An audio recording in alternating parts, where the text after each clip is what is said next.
Nous le disons depuis le premier jour de la guerre à Gaza, une vie vaut une vie. Je le sais, pour avoir pris dans mes bras les familles des otages rencontrés à Tel Aviv puis à Paris.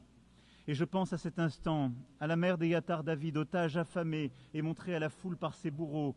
Je pense à Nimrod Cohen, otage de 19 ans dont je viens de saluer le père. Je le sais, pour être allé aussi au chevet des victimes palestiniennes des opérations militaires israéliennes, réfugiés à Al-Arish, des femmes, des enfants, dont je n'oublierai pas le regard.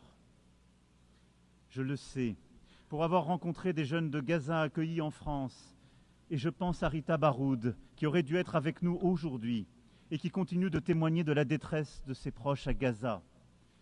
Une vie vaut une vie. Et notre devoir à tous est de protéger les uns et les autres, devoir indivisible comme l'est notre humanité commune. Une solution existe pour briser le cycle de la guerre et de la destruction. C'est la reconnaissance de l'autre, de sa légitimité, de son humanité, de sa dignité. Que les uns et les autres rouvrent les yeux et voient des visages humains, là où la guerre a placé le masque de l'ennemi ou les traits d'une cible.